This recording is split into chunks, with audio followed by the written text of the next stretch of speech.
Welcome to Kishore Sir Daily Current Affairs classes. Today we will discuss November 5, 2025 current affairs. In this session, we will discuss first one, Nara Bhuvaneshwariki Distinguished Fellowship 2025 పురస్కారం ప్రదానం. మరి మన రాష్ట్ర ముఖ్యమంత్రి అయినటువంటి నారా చంద్రబాబు నాయుడు గారి యొక్క సతీమణి నారా భువనేశ్వరికి మరి డిస్టింగ్విష్డ్ ఫెలోషిప్ 2025 అవార్డును మరి లండన్ నగరంలో ఇన్స్టిట్యూట్ ఆఫ్ ద డైరెక్టర్స్ అనే సంస్థ మరి 2 అవార్డ్స్ ను బహుకరించడం జరిగింది. ఈ 2 అవార్డ్స్ లో మనం ఫస్ట్ వన్ చూసినట్లయితే మరి first award distinguished fellowship 2025 award ఒకటి, మరి ఒక అవార్డు వచ్చి మరి హెరిటేజ్ ఫుడ్స్ కు గోల్డెన్ పికాక్ అవార్డును గెలుచుకోవడం జరిగింది. అయితే మరి ఎన్టీఆర్ ట్రస్ట్ మేనేజింగ్ ట్రస్టీ హోదాలో ప్రజాసేవ, సామాజిక సాధికారత రంగాల్లో చేసిన విశేష కృషికి గాను భువనేశ్వర్కి డిస్టింగ్విష్డ్ ఫెలోషిప్ 2025 పురస్కారాన్ని మరి ఇన్స్టిట్యూట్ ఆఫ్ డైరెక్టర్స్ సంస్థ వాళ్ళు బహుకరించడం జరిగింది. అలాగే దేశంలోని ప్రతిష్టాత్మక డైరీ బ్రాండ్ గా హెరిటేజ్ ను తీర్చిదిద్దడం, ఆ సంస్థ ఎదుగుదల, కొత్త ఉత్పత్తుల ఆవిష్కరణలు, కోట్ల మంది వినియోగదారులకు ఆ ఉత్పత్తులు చేరువయ్యేలా చేయడంలో భువనేశ్వర్ క్రియాశీలక పాత్ర పోషించడం జరిగింది. ఈ సంస్థ కార్యకలాపాల ద్వారా రైతుల సాధికారతకు పెద్దపీట వేస్తున్నారు. ఈ నేపథ్యంలోనే హెరిటేజ్ ఫుడ్ సంస్థకు ఎక్సలెన్స్ ఇన్ కార్పొరేట్ గవర్నెన్స్ విభాగంలో లభించిన గోల్డెన్ పికాక్ అవార్డును ఆ సంస్థ విసిఎండి హోదాలో భువనేశ్వరి అందుకున్నారు. కాబట్టి ఇటీవల మరి నారా భువనేశ్వరి గారు ఏ అవార్డ్స్ ను అందుకోవడం జరిగింది అంటే మరి డిస్టింగ్విష్డ్ ఫెలోషిప్ 2025 ఒక పురస్కారము, అలాగే హెరిటేజ్ ఫుడ్స్ గాను గోల్డెన్ పికాక్ అవార్డు, ఈ 2 అవార్డులను సాధించడం జరిగింది. కాబట్టి వెరీ వెరీ ఇంపార్టెంట్, మనకి ఎగ్జామ్ లో అడగడానికి అవకాశం ఉంది. ఈ అవార్డ్స్ ని ఎవరు ఇచ్చినారు అంటే మరి లండన్, బ్రిటన్ లోని ఇన్స్టిట్యూట్ ఆఫ్ డైరెక్టర్స్ సంస్థ, లండన్ లోని ఇన్స్టిట్యూట్ ఆఫ్ డైరెక్టర్స్ సంస్థ వాళ్ళు ఇచ్చినారు. ఓకే, నెక్స్ట్ వన్, 9 రాష్ట్రాలు మరి 3 యూటీఏల్లో సర్ ప్రారంభం. మరి తీవ్రంగా వ్యతిరేకించిన పశ్చిమ బెంగాల్, తమిళనాడు ప్రభుత్వాలు మరి కోల్కతాలో మమతా బెనర్జీ భారీ ర్యాలీ ప్రారంభించడం జరిగింది. కాబట్టి ఇక్కడ మనం ఇప్పుడు ప్రెసెంట్ న్యూస్ లో చూసినట్లయితే మరి ఎలక్షన్ కమిషన్ ఆఫ్ ఇండియా వాళ్ళు మరి ఒక కార్యక్రమాన్ని ప్రారంభించడం జరిగింది. ఆ కార్యక్రమం పేరు ఏం పేరంటే సర్ అనే కార్యక్రమం. సర్ ఫుల్ ఫామ్ ఏమని చెప్పొచ్చు అంటే, సర్ అంటే ఏమంటే special intensive revision. So sir అంటే ఎస్ అంటే స్పెషల్, మరి ఐ అంటే ఇంటెన్సివ్, ఆర్ అంటే రివిజన్. స్పెషల్ ఇంటెన్సివ్ రివిజన్ అనే కార్యక్రమాన్ని మరి ఎలక్షన్ కమిషన్ ఆఫ్ ఇండియా వాళ్ళు ప్రారంభించడం జరిగింది. కాబట్టి మరి ప్రతిపక్షాలు మరి తీవ్రంగా వ్యతిరేకిస్తున్న ఓటర్ జాబితా ప్రత్యేక ముమ్మర సవరణ 2వ విడత మంగళవారం ప్రారంభమైంది. 9 రాష్ట్రాలు, 3 కేంద్రపాలిత ప్రాంతాలు యూటీఎల్లో దీన్ని ఎన్నికల సంఘం శ్రీకారం చుట్టిందని చెప్పచ్చు. కాబట్టి మరి సర్ ప్రారంభమైన రాష్ట్రాలు ఏమేమంటే తమిళనాడులో ప్రారంభమైంది ఆల్రెడీ, కేరళలో ప్రారంభమైంది, ఛత్తీస్గఢ్, గోవా, గుజరాత్, మధ్యప్రదేశ్, రాజస్థాన్, ఉత్తరప్రదేశ్, పశ్చిమ బెంగాల్లో మరి ఈ ప్రోగ్రామ్ ఆల్రెడీ స్టార్ట్ అయింది. ఆల్రెడీ బీహార్ లో కూడా కంప్లీట్ అయింది. మరి ఈ రోజు ఎలక్షన్స్ ఆల్రెడీ నవంబర్ 5 ఎలక్షన్ తొలి విడత ఎలక్షన్స్ జరుగుతున్నాయి. కాబట్టి మరి కేంద్రపాలిత ప్రాంతాల్లో సర్ ప్రారంభమైందంటే అండమాన్ నికోబార్ దీవులు, లక్షద్వీపులు, పుదుచ్చేరిలో మరి సర్ ప్రారంభమైందని చెప్పచ్చు. మరి 2026లో ఏ రాష్ట్రాలకు ఎలక్షన్లు జరుగుతాయంటే తమిళనాడు, పుదుచ్చేరి, కేరళ, పశ్చిమ బెంగాల్ వచ్చే ఏడాది ఎన్నికలు జరగనున్నాయి. అలాగే మరి తమిళనాడు డిఎంకే మరి సర్ని వ్యతిరేకిస్తుంది. మరి కేరళపై దీంట్లో ఇంకా చర్చిస్తున్నారు. ఇది మరి ఎలక్షన్ సంబంధించి. అలాగే మరి బీహార్లో తొలి దశ ప్రచారానికి రేపు 2120 నియోజకవర్గాల్లో పోలింగ్, అంటే నవంబర్ 5 తొలి దశ పోలింగ్ జరుగుతుంది బీహార్ లో. ఓకే, మరి ఎలక్షన్ కమిషన్ సంబంధించిన మనం ఇన్ఫర్మేషన్ చూసినట్లయితే మరి ఎలక్షన్ కమిషన్ ఆఫ్ ఇండియా అనేది మరి ఒక కాన్స్టిట్యూషనల్ బాడీ. అంటే ఎలక్షన్ కమిషన్ ఆఫ్ ఇండియా అనేది ఒక రాజ్యాంగబద్ధ సంస్థ. ఎలక్షన్ కమిషన్ ఆఫ్ ఇండియా అనేది ఒక రాజ్యాంగబద్ధ సంస్థ. ఇది రాజ్యాంగంలో ఆర్టికల్ 325 మరి 324 మరి ఎలక్షన్ కమిషన్ ఆఫ్ ఇండియా గురించి చెబుతుంది.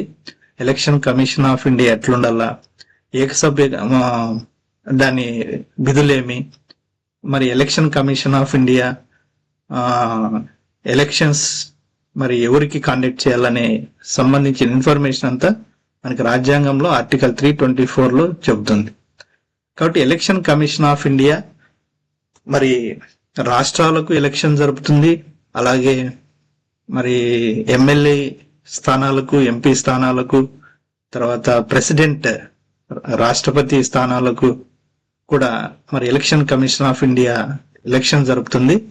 మరి సర్పంచ్లు కానీ మరి ఎంపీటీసీలు, జెడ్పీటీసీ దీనికి సంబంధించిన ఎలక్షన్స్ రాజ్యాంగ మన ఎలక్షన్ కమిషన్ ఆఫ్ ఇండియా వాటిని కండక్ట్ చేయదు.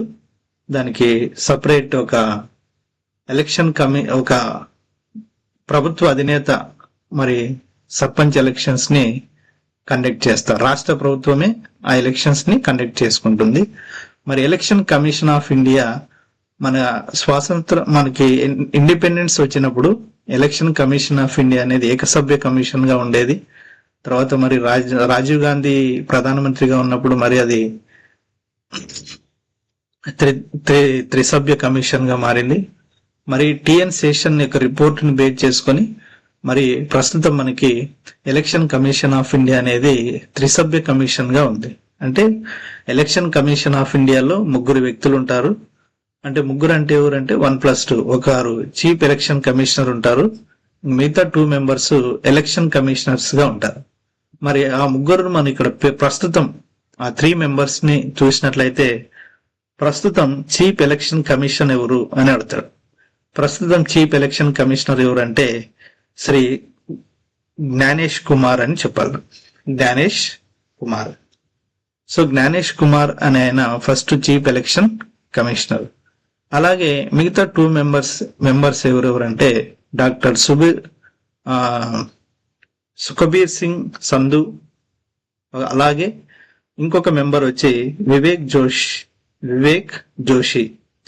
వీళ్ళిద్దరూ మెంబర్స్ గాను మరి చీఫ్ ఎలక్షన్ కమిషనర్ మరి జ్ఞానేష్ కుమార్ గాను మరి ప్రస్తుతం మనకు ఎలక్షన్ కమిషన్ ఆఫ్ ఇండియా బాడీలో ఉన్నారు. కాబట్టి మరి ఎలక్షన్ కమిషన్ ఆఫ్ ఇండియాను మరి ఏ ఆర్టికల్ చెబుతుంది రాజ్యాంగంలో అంటే ఆర్టికల్ 324. అలాగే చీఫ్ ఎలక్షన్ కమిషనర్ ఎవరు అంటే జ్ఞానేష్ కుమార్ అని గుర్తుపెట్టుకోండి. ఇంకా 2 మెంబర్స్ ఎవరంటే సుఖబీర్ సింగ్ సంధు, ఇంకా ఒక మెంబర్ ఏమంటే వివేక్ జోషి.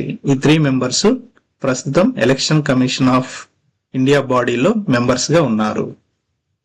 నెక్స్ట్ టాపిక్ మరి నైపుణ్యానికి ఏఐ పోర్టల్ యువత కోసం దేశంలోనే మొదటిసారిగా రూపకల్పన చేసిన రాష్ట్ర ప్రభుత్వం.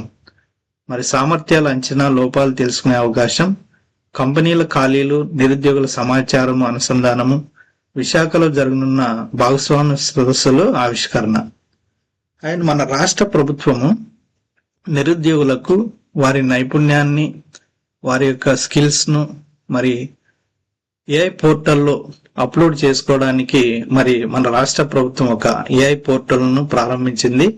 మరి ఆ పోర్టల్ పేరు ఏమి అని అడగచ్చు ఎగ్జామ్ లో. ఆ పోర్టల్ పేరు ఏం పేరు అంటే నైపుణ్యము అనే పోర్టల్. ఆ పోర్టల్ పేరు నైపుణ్యము అనే పోర్టల్. ఈ పోర్టల్ ను మరి త్వరలో మనకు విశాఖపట్నంలో సిఐఐ సదస్సు జరుగుతుంది. మరి సిఐఐ సదస్సులో ఈ పోర్టల్ ను అక్కడ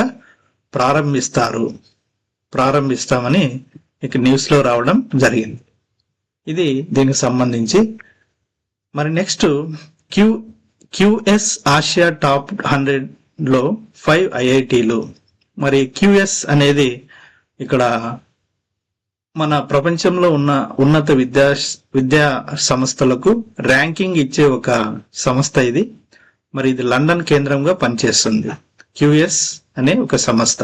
కాబట్టి క్యూఎస్ ఆసియా ర్యాంకింగ్ లో మన దేశంలోని 5 ఐఐటీలు, మరి ఢిల్లీ విశ్వవిద్యాలయము, బెంగళూరులోని ఐఐఎస్సి టాప్ 100లో నిలిచాయి. మరి ఢిల్లీ, మద్రాస్, ముంబై, కాన్పూర్, ఖరగ్పూర్ ఐఐటీల జాబితాలో చోటు సంపాదించిన వాటిలో ఉన్నాయి. ఓకే, మరి ఈ సంస్థ ఎక్కడ కేంద్రంగా పనిచేస్తుందంటే ఇది లండన్ కేంద్రంగా పనిచేసే ఒక క్యూఎస్ సంస్థ, ఇది క్యూఎస్ అనే సంస్థ ఏ దేశాన్ని అంటే లండన్ దేశానిది, బ్రిటన్ దేశానిది. మరి ఇది లండన్ కేంద్రంగా పనిచేస్తుంది. కాబట్టి ఇక్కడ టాప్ 5లో మనకున్న ఐఐటీలు, అలాగే ఐఐఎస్సి అంటే Indian institute of sciences Bengaluru. ఇది మరి ఆసియాలో 59వ స్థానంలో నిలిచిన ఐఐటి ఢిల్లీ మరి దేశంలోనే అత్యుత్తమ ర్యాంకును సాధించింది. కాబట్టి ఐఐటి ఢిల్లీ అనేది మరి ఆసియా ఖండంలో 59వ ర్యాంక్ ఇది. మరి దేశంలో ప్రథమ స్థానం ఏది అంటే ఐఐటి ఢిల్లీ. మరి నెక్స్ట్ న్యూస్ మనం ఇక్కడ చూస్తే, అమెరికా మాజీ ఉపాధ్యక్షుడు డిక్ చేనీ కన్నుమూత. సో డిక్ చేనీ మరి అమెరికా మాజీ ఉపాధ్యక్షుడిగా వర్క్ చేసిన వ్యక్తిన. మరి ఇతను 2001 నుంచి 2009 వరకు మరి జార్జ్ బుష్ అధ్యక్షునిగా ఉండే టైంలో జార్జ్ బుష్ అధ్యక్షుడిగా ఉంటే అప్పుడు ఉపాధ్యక్షుడిగా మరి ఈ డిక్ చేనీ పనిచేయడం జరిగింది. మరి ప్రపంచవ్యాప్తంగా డిక్ చేనీ ప్రసిద్ధుడైన అమెరికా మాజీ అధ్యక్షుడు రిచర్డ్ బ్రూస్ చైనీ అనారోగ్య సమస్యతో చనిపోయినాడు ఆయన రీసెంట్ గా. కాబట్టి ఇతని గురించి న్యూస్ రావడం జరిగింది. కాబట్టి ఇటీవల మరి డిక్ చేనీ మరణించాడు. ఆయన ఏ దేశానికి ఉపాధ్యక్షుడు అంటే అమెరికా. మరి ఏ సమయంలో అమెరికా దేశానికి ఉపాధ్యక్షుడిగా పనిచేశాడంటే 2001, 2009. మరి ఆ టైంలో అధ్యక్షుడిగా ఎవరున్నారంటే జార్జ్ డబ్ల్యూ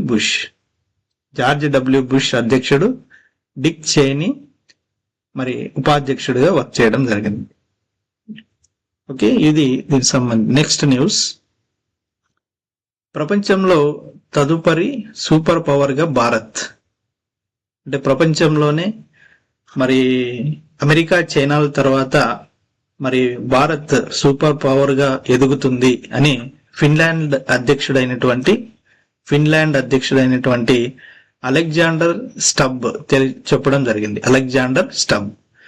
కాబట్టి అమెరికా, చైనాలతో పాటు ప్రపంచంలో తదుపరి సూపర్ పవర్ గా భారత్ నిలుస్తుందంటూ ఫిన్లాండ్ అధ్యక్షుడు అలెగ్జాండర్ స్టబ్ పేర్కొన్నారు.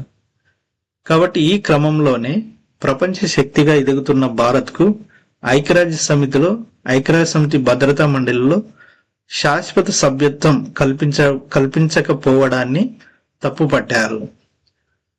అంటే ఐక్యరాజ్య సమితిలో మనకి భద్రతా మండలి అనేది ఉంటుంది, సెక్యూరిటీ కౌన్సిల్ అని అంటాము. ఆ సెక్యూరిటీ కౌన్సిల్లో మరి 15 కంట్రీస్ ఉంటాయి. 15 కంట్రీస్ కి మెంబర్షిప్ ఉంటుంది, 15. మరి 15 కంట్రీస్ లో 10 కంట్రీస్ కి మరి టెంపరరీ మెంబర్షిప్ ఉంటుంది. మరి 5 కంట్రీస్ కి మాత్రమే పర్మనెంట్ మెంబర్షిప్ అనేది ఉంటుంది. ఈ 10 కంట్రీస్ కి మరి టెంపరరీ మెంబర్షిప్ మరి ప్రతి 2 సంవత్సరాలకు ఒకసారి మరి ఆ 10 దేశాల పేర్లు మారుతూ ఉంటాయి. కానీ మిగతా 5 కంట్రీస్ నేమ్స్ అనేవి పర్మనెంట్ గా ఆ నేమ్స్ అనేవి మారవు, అలాగే స్టాటిక్ గా ఉంటాయి, అంటే పర్మనెంట్ గా ఉంటాయి. కాబట్టి మరి ఐక్యరాజ్య సమితిలో భద్రతా మండలిలో 15 దేశాల్లో 10+5, 10 అంటే మరి టెంపరరీ కంట్రీస్, 5 అంటే పర్మనెంట్ కంట్రీస్. మరి ఈ 5 అనే పర్మనెంట్ కంట్రీస్ లో మన భారతదేశంలో కూడా పర్మనెంట్ మెంబర్ గా భద్రతా మండలిలో చేర్చాలి అని మరి ఫిన్లాండ్ అధ్యక్షుడైనటువంటి అలెగ్జాండర్ స్టబ్ పేర్కొనడం జరిగింది. కాబట్టి యుఎన్ఓలోనే మరి యుఎన్ఓ అంటే యునైటెడ్ నేషన్ ఆర్గనైజేషన్, మరి ఇది 5 శాశ్వత సభ్య దేశాలు, అంటే మరి ప్రస్తుతం పర్మనెంట్ మెంబర్స్ యుఎన్ భద్రతా మండలిలో ఏమున్నాయంటే మన ఆసియా ఖండం నుంచి చైనా దేశం ఉంది, అలాగే రష్యా ఉంది. ఆసియా ఖండం నుంచి చైనా, రష్యా, అలాగే ఐరోపా కంట్రీస్ నుంచి ఆసియా ఖండం నుండి చైనా, రష్యా, అలాగే ఐరోపా ఖండం నుంచి ఫ్రాన్స్, మరి యునైటెడ్ కింగ్డమ్, మరి అలాగే యునైటెడ్ కింగ్డమ్. ఓకే, ఈ 2 కంట్రీస్ మాత్రమే ఉన్నాయి. అలాగే మరి యునైటెడ్ స్టేట్స్ ఆఫ్ అమెరికా, మరి సౌత్ నార్త్ అమెరికా స్టేట్స్ లో యునైటెడ్ స్టేట్ ఆఫ్ అమెరికా అనేది పర్మనెంట్ మెంబర్ గా ఉంది. మొత్తం China, France, Russia, United Kingdom and United States, ఇవి మాత్రమే మరి ఐక్యరాజ్య సమితిలో పర్మనెంట్ మెంబర్షిప్ ఉంది.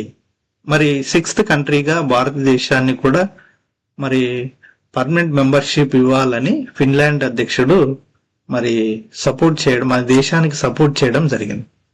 ఇది న్యూస్ దీనికి సంబంధించి. కాబట్టి యుఎన్ఓలో శాశ్వత సభ్య దేశాలు ఎన్ని అంటే China, France, Russia, United Kingdom, United States అని గుర్తుపెట్టుకోవాలి. మరి ప్రస్తుతం ఫిన్లాండ్ అధ్యక్షుడు ఎవరు అని కూడా ఎగ్జామ్ లో అడగచ్చు, ఎందుకంటే మనకు భారత్ కి సపోర్ట్ చేసినాడు కాబట్టి కరెంట్ అఫైర్స్ లో అడగచ్చు. కాబట్టి అలెగ్జాండర్ స్టబ్ అని గుర్తుపెట్టుకోవాలి, అలెగ్జాండర్ స్టబ్. నెక్స్ట్ వన్, మరి ఐసీసీ ప్రపంచ కప్ జట్లో మనకి రీసెంట్ గా ప్రపంచ మహిళల వన్డే వరల్డ్ కప్ కంప్లీట్ అయిపోయింది. మన దేశం దక్షిణాఫ్రికాపై విజయం సాధించడం కూడా జరిగింది. అయితే ఐసీసీ ప్రపంచ కప్ జట్టులో మరి స్మృతి, జమీమా, దీప్తి వీళ్ళ ముగ్గురు పేర్లను చేర్చడం జరిగింది. కాబట్టి మహిళల వన్డే ప్రపంచ కప్ను తొలిసారి దక్కించుకున్న భారత జట్టు నుంచి ముగ్గురు సభ్యులు ICC team of the tournament లో మరి ముగ్గురు మహిళలు చోటు సంపాదించుకున్నారు. ఆ ముగ్గురు పేర్లు ఎవరు అని మనకు అడిగితే గుర్తు పెట్టుకోవాలి. ఫస్ట్ వన్ స్మృతి మందన అని ఒక అమ్మాయి, అలాగే జమీమా రోడ్రిగ్స్ అని సెకండ్ పర్సన్, అలాగే దీప్తి అని థర్డ్ పర్సన్. ఈ ముగ్గురికి మరి ICC team of the tournament లో మరి ప్లేస్ రావడం జరిగింది. అలాగే ఇంకా వివిధ కంట్రీస్ నుంచి మరి రిమైనింగ్ అంటే మొత్తం 12 మెంబర్స్ ని సెలెక్ట్ చేసినారు. ఆ 12 మెంబర్స్ లో ఇండియా టీం నుంచి ముగ్గురిని సెలెక్ట్ చేసినారు. ఇంకా 9 మెంబర్స్ ని ఇంకా డిఫరెంట్ కంట్రీస్ నుంచి కూడా సెలెక్ట్ చేసినారు. మొత్తం 12 మెంబర్స్ ని వివిధ కంట్రీస్ నుంచి 12 మెంబర్స్ ని సెలెక్ట్ చేస్తే మన ఇండియా నుంచి మరి స్మృతి మందనాని, జమీమా రోడ్రిగ్స్ ని, అలాగే దీప్తిని సెలెక్ట్ చేయడం జరిగింది. ఇది దీనికి సంబంధించి. అలాగే మరి ఫిలిప్పీన్స్ టైఫూన్ లో 26 మంది మృతి. ఓకే, మరి ఫిలిప్పీన్స్ కంట్రీలో Philippines capital city Tel Aviv. మరి ఫిలిప్పీన్స్ కంట్రీలో కల్మేగి అనే టైఫూన్ ఫిలిప్పీన్స్ లో విధ్వంసం సృష్టించింది. మరి చాలా మంది నిరసరాశులు అయిపోయినారు, చాలా 26 మంది వరకు చనిపోయినారని కూడా న్యూస్ రావడం జరిగింది. కాబట్టి మరి ఇటీవల కల్మేగి అనే టైఫూన్ ఏ దేశంలో వచ్చింది అంటే ఫిలిప్పీన్స్ అని గుర్తుపెట్టుకోవాలి. Philippines capital city Tel Aviv. ఇవి రెండు గుర్తుపెట్టుకోండి సరిపోతుంది. Next one challenger trophy. ఇక్కడ మనకి ఛాలెంజర్ ట్రోఫీ అంటే ఇంత ఇన్ఫర్మేషన్ అవసరం లేదు, సింపుల్ గా బిట్ ఏమని రావచ్చు అంటే ఇక్కడ ఛాలెంజర్ ట్రోఫీ అనేది ఏ క్రీడకు సంబంధించిన ట్రోఫీ అంటే ఇది ఫుట్బాలా, హాకీనా, ఏమి అని అడతాడు. కాబట్టి ఛాలెంజర్ ట్రోఫీ అనేది క్రికెట్ కు సంబంధించిన ట్రోఫీ. ఛాలెంజర్ ట్రోఫీ ఏ క్రీడకు సంబంధించింది అంటే క్రికెట్ కు సంబంధించిన ట్రోఫీ అని గుర్తుపెట్టుకుంటే చాలు, సరిపోతుంది. నెక్స్ట్ వన్ మరి 100 లక్షల కోట్లకు ఎస్బీఐ వ్యాపారము. ఓకే, మన భారతదేశంలో మరి ప్రైవేట్ రంగ బ్యాంక్ పరంగా చూస్తే అతి పెద్ద బ్యాంక్ ఏదంటే SBI, state bank of India. అలాగే ప్రపంచంలో మొత్తంగా అత్యధిక బ్రాంచీలున్న ప్రభుత్వ రంగ బ్యాంక్ ఏదన్నా కూడా మనము స్టేట్ బ్యాంక్ ఆఫ్ ఇండియా అని చెప్పుకుంటాం. మరి స్టేట్ బ్యాంక్ ఆఫ్ ఇండియా యొక్క మరి ప్రస్తుత వ్యాపారం ఎంతుందంటే మరి 100 లక్షల కోట్లకు ఉంది. 100 లక్షల కోట్లకు. మరి ప్రపంచంలో దీని స్థానం, ఎస్బీఐ స్థానం ఎంతుందంటే ఇక్కడ 43 అంటే 43వ స్థానంలో ఉంది అని మరి ఎవరు వెల్లడించడం జరిగిందంటే ప్రస్తుత ఎస్బీఐ బ్యాంక్ చైర్మన్ అయినటువంటి చెల్లా శ్రీనివాసులు చెట్టి వెల్లడించడం జరిగింది. ఇక్కడ మనకి 100 లక్షలు ఇవంతా అడగడు కానీ ఎగ్జామ్ లో ప్రస్తుత ఎస్బీఐ బ్యాంక్ చైర్మన్ ఎవరు? ప్రస్తుతం స్టేట్ బ్యాంక్ ఆఫ్ ఇండియాకు చైర్మన్ ఎవరు అని అడిగితే చెల్లా శ్రీనివాసుల చెట్టి. చెల్లా శ్రీనివాసులు శెట్టి అని గుర్తుపెట్టుకుంటే సరిపోతుంది. ఎనఫ్. నెక్స్ట్ వన్, ఉగ్రవాద వ్యతిరేక సహకారం వాణిజ్యంపై దృష్టి. విదేశీ వ్యవహారాల శాఖ మంత్రి జయశంకర్ తో ఇజ్రాయెల్ విదేశాంగ మంత్రి భేటీ. ఓకే, ఇజ్రాయెల్ మనం చూసినట్లయితే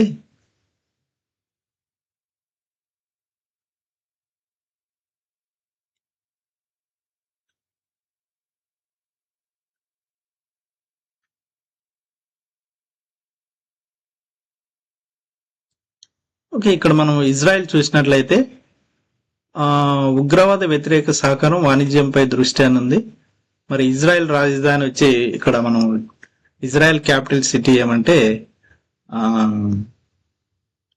టెల్ అవీవ్ అని గుర్తుపెట్టుకోవాలి. సారీ, నేను ఇంతకు ముందు ఫిలిప్పీన్స్ మరి క్యాపిటల్ సిటీ అన్నప్పుడు అక్కడ నేను టెల్ అవీవ్ అని చెప్పిన. టెల్ అవీవ్ కాదు, ఫిలిప్పీన్స్ రాజధాని వచ్చి మనీలా.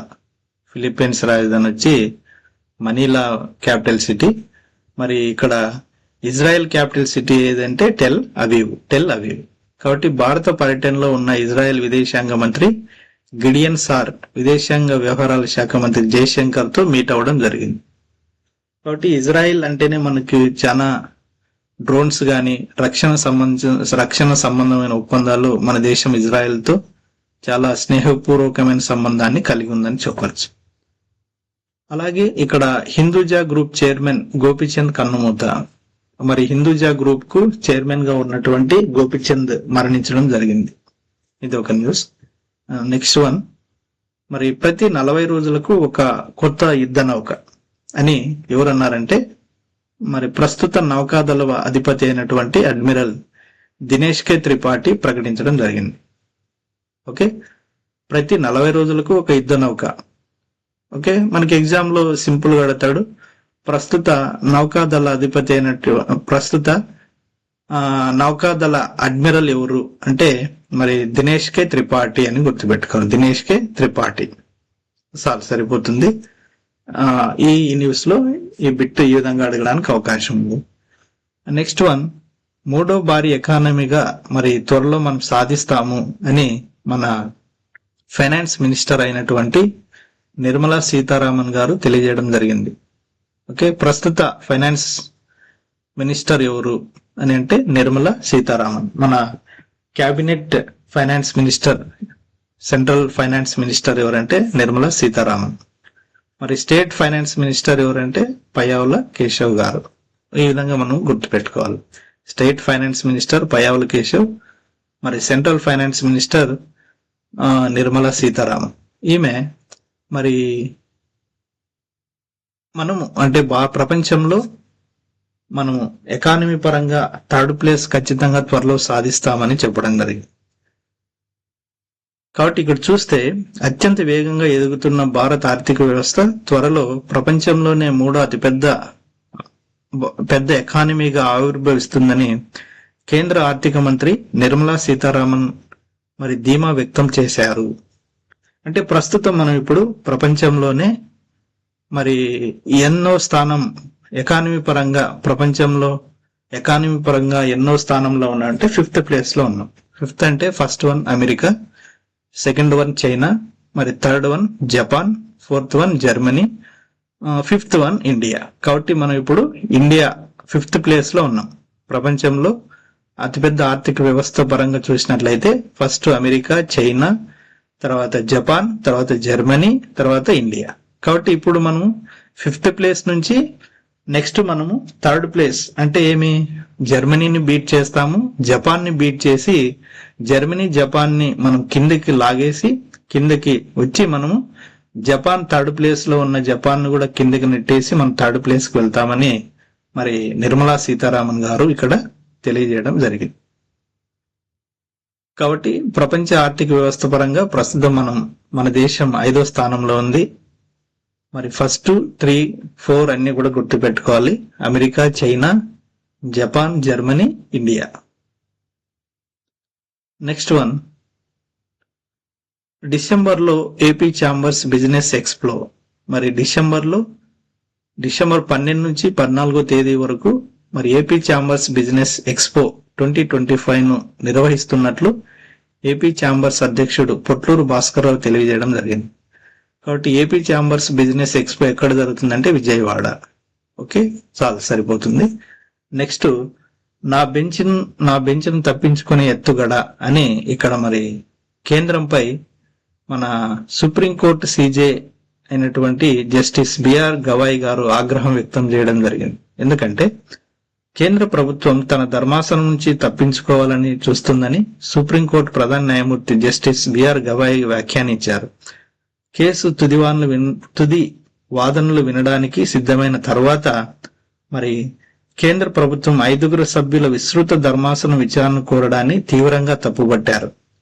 ట్రిబ్యునల్ సంస్కరణల చట్టం 2021 రాజ్యాంగబద్ధతను సవాల్ చేసి దాఖలు పిటిషన్ వాదులు విన్న తర్వాత విస్తృత ధర్మాసనాన్ని కోరడం అంటే మరి ప్రధాన న్యాయమూర్తి ధర్మాసనాన్ని తప్పించుకునే ఎత్తుగడని అభిప్రాయపడ్డారు. మరి ఈ బెంచ్ లో జస్టిస్ గవాయ్ ఉన్నారు, అలాగే జస్టిస్ కె వినోద్ చంద్రన్లతో కూడిన ధర్మాసనం ఇది. ఓకే, మరి మద్రాస్ బార్ అసోసియేషన్ దాఖలు చేసిన కేసులో వాదనలు విని ఈ సందర్భంగా అటార్నీ జనరల్ ఆర్ వెంకటరమణి విస్తృత ధర్మాసనాన్ని కోరుతూ దాఖలు చేశామని చెప్పారు.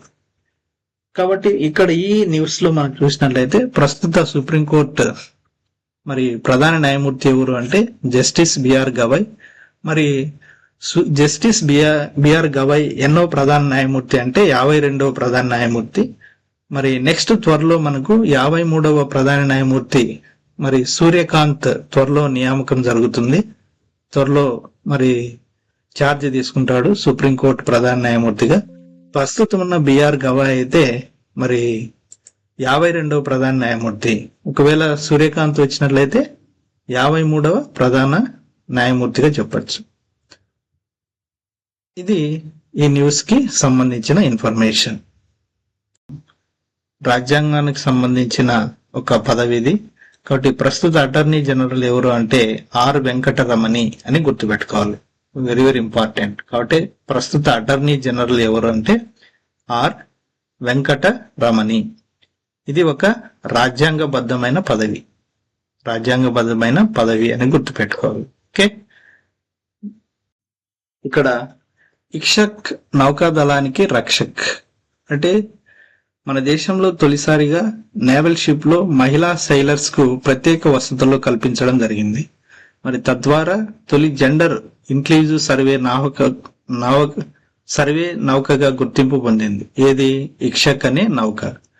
మరి 80% స్వదేశీ పరిజ్ఞానంతో తయారైన ఇక్షక్ సర్వే నౌక సముద్ర జలాలలో సర్వేతో పాటు విపత్తు సహాయకారిగాను సేవలు అందిస్తుంది. మరి ఇతర దేశాల నౌకలకు మ్యాపింగ్ కీలకంగా మారనున్న ఇక్షక్. అంటే ఈ నౌక యొక్క ప్రత్యేకత ఏమంటే భారత నౌకాదళంలో 150కు పైగా యుద్ధ నౌకలు మరి సబ్మెరైన్లు ఉన్నప్పటికీ మరి ఏ యుద్ధ నౌకలో మరి అతివలకు అంటే మహిళలకు ప్రత్యేక వసతులు లేవు. మరి మొట్టమొదటిసారిగా మహిళా గౌరవానికి ప్రతీకగా నిలిచేలా సందాయిక్ మరి క్రాస్ సర్వే నౌక ఐఎన్ఎస్ ఇక్షక్ ను నిర్మించారు. కాబట్టి మహిళా వసతులతో నిర్మించిన నౌక ఏదంటే ఇక్షక్.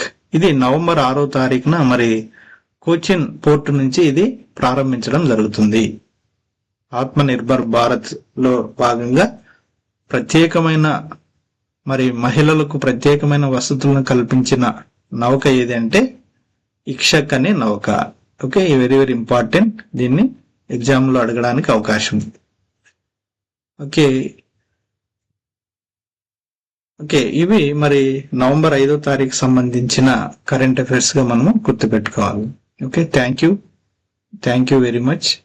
మరి కంటిన్యూగా మీ యొక్క ప్రిపరేషన్ కొనసాగించండి. కంపల్సరీగా మీరు సక్సెస్ అవుతారు. ఓకే, మీకు సంబంధించిన కరెంట్ అఫైర్స్ ఇన్ఫర్మేషన్ మీకు అప్ టు డేట్ ఇస్తుంటాము.